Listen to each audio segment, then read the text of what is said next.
23rd note of the 7th minute of Master of Puppets.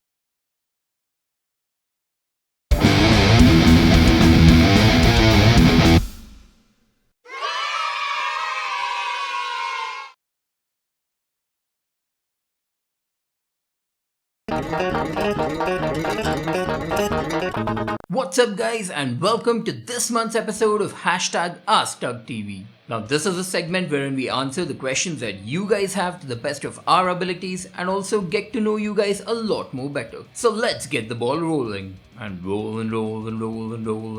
Come on guys, 10k subs in 2021. Well Aditya, that is what we're planning for in 2021. We hope this is the year that we're gonna hit 10k, and it's all thanks to viewers like you guys out there. So let's take it up as a challenge and make sure we kind of include a lot of our friends into these communities. Make sure you share the channel among all of them. And also if you guys need a bribe of some sort, we could think about having another giveaway.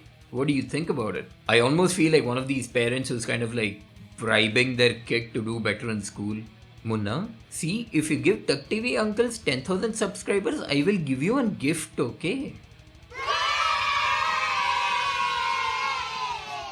What scales should I learn as a beginner? Or should I just learn riffs? Okay, when it comes to this thing, you really cannot ignore either of these things. So when you're studying the scales, it pretty much becomes your understanding of the musical theory and the boundaries that you need to kind of operate on. And when you start learning riffs, it's more about the playing, the feel of the music, and also say the ideas kind of keep flowing. So our suggestion for you would be, start off with the scales. Probably concentrate on, say, the major, minor, and the melodic minor to begin with. And yeah, the pentatonic as well. So yeah, while you're learning this, don't kind of make it a habit that every day you're gonna sit with scales. Make it alternative wherein, say one day you concentrate on scales, one day you pick up song what you like and play a couple of riffs from it. This way, not only do you stay motivated to kind of learn new things, but also kind of like, go on stage and rock out. God, that sounded cheesy.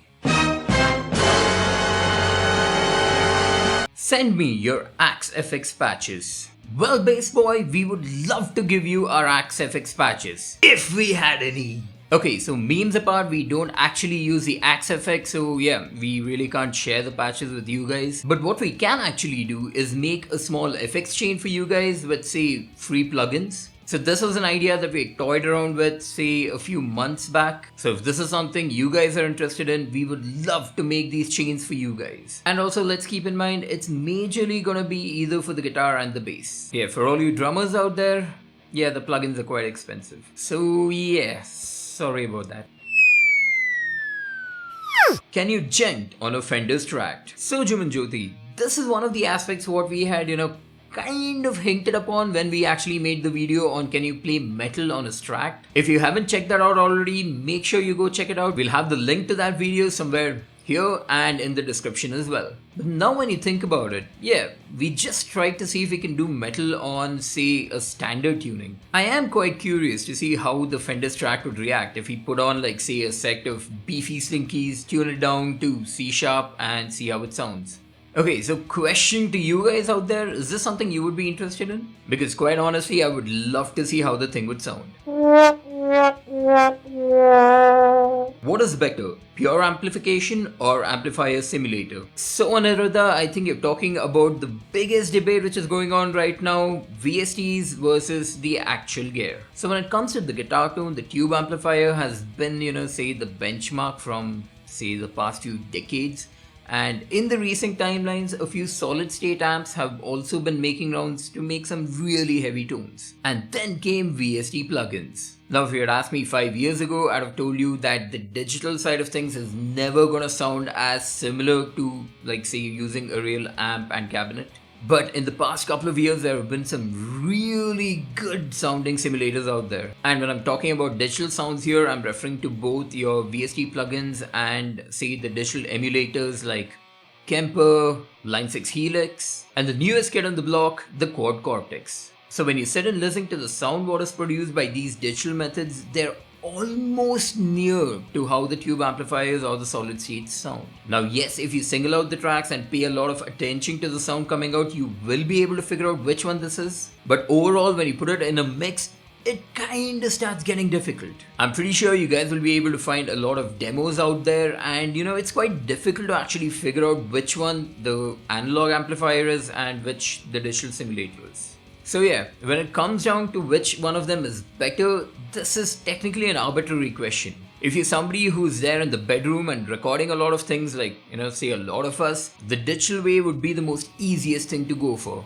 But if you're somebody who's got quite a lot of room in your house and good soundproofing, yeah, you might as well just go for a tube amp. So it really doesn't matter which one of these two are actually better at the moment. All it matters is, can it give you the tone what you're looking for. But yeah, with all of this said, there is one thing which I still feel the digital side is lacking, and that's creating a really good noise gate. I'm planning to buy a 7-string with a Trem, not a Floyd, and my budget is like 60k.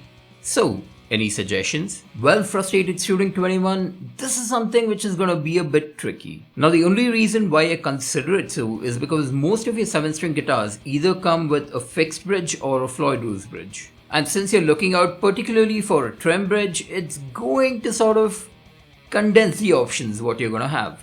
So looking at your budget, well, there is one guitar, but you might have to stretch a bit on this one. And that's the Music Man JP70. So the last time that I checked it on the Indian market, it is somewhere around the 70,000 mark. Considering the uniqueness of the shape and what you get for this price point, I think it's pretty worth it.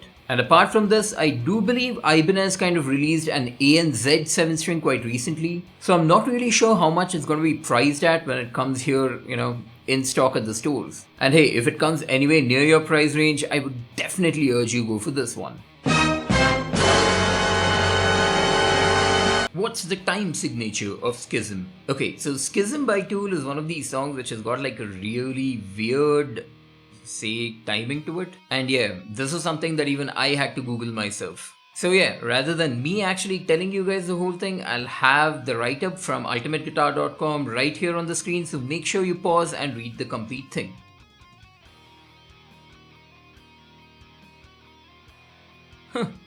Talk about confusing time signatures. I'm not really sure if they actually planned to do this or it just ended up that way. Okay, before you start clicking on the keyboard, that was a joke.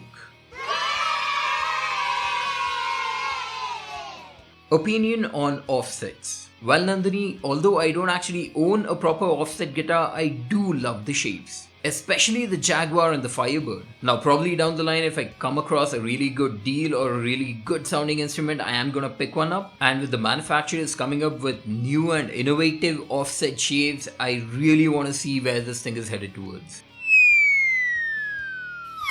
Bass or guitar? PS. Best electric guitar under 20k INR. So Aritra, when it comes to choosing between the guitar or the bass, there are two aspects. The first one is the actual sound of it, and here is where it gets a bit difficult. For me personally, it's kind of like choosing your favorite among two kids, so yeah, you really cannot do that. Although yeah, if you are somebody who's got a favorite, tonally speaking, these instruments are both, probably the same level. But if you're talking about playing, yeah, I'm somebody who loves playing the electric guitar more. Not to say that I'm not somebody who likes playing the bass, it's just something which has yet to grow on me. And yeah, in a couple of years, this answer might actually vary. And yeah, coming to the question of the best electric guitar under 20 grand, we kind of have a new video for it. So we have a new video out which essentially talks about all the entry-level guitars, what you get from different manufacturers, and the guitars what we're addressing are all the guitars that you get below 20 grand. Now we talk about the advantages and disadvantages that each of these guitars come with and what exactly you can look out for if you go for any of these brands. I'll link the video again in probably a card up here and the description as well. What if black metal ruled the world? Well, if black metal ruled the world, it'll be quite a cold and icy world for all of us to live in. And let's face it, the best thing to come out of this would be the fact that all of us could wear corpse paint every single time. Imagine going into a business meeting with corpse paint. Yeah, that'd be awesome. Can an 8-string acoustic chug? And if it does, should we have to put lower string gauges on it? So when we come to 8-string guitars, there are basically two types of them. This one, which is your typical old school 8-string guitar. This is a guitar where the first 4 strings of the guitar are actually doubled, pretty much like your 12-string guitars. And this is your new age 8-string acoustic guitars. Now these are 8-string versions of your Djent machines, what you see in the world. Yeah, pretty much like this one. So Nathan, I'm gonna talk about both of these things because I don't exactly know which one you're referring to. Okay, so when it comes to your traditional 8 strings, it might be a bit difficult to Djent and kind of get that chuggy tone, because if you downtune it, you might get a lot of resonance from the thinner strings which kind of go across. With that being said, I don't think it should be too much of a difficulty to get the proper chugs out. Okay, with all of this said as well, I don't think it should be too difficult. You just need to kind of stay near D standard. And well, when it comes to the new age 8-string guitars, isn't it obvious? Well, that's our show for today. Hopefully you guys enjoyed it and we were able to answer all the questions that you guys had. So yeah, make sure you guys keep asking us all the questions that you have. You can say comment down in the video, hit us up on any of our social media platforms, or you can even try figuring out our address and come to our home and ask us yourself. So if this is the first time you guys are coming across our channel, make sure you hit the subscribe button down there and the bell icon. That way you guys will be posted with any new video which we launch out, any of the experiments, any of our originals, or yeah, the funny stuff as well. So this is TUGGtv signing off, and as always, stay safe and stay metal.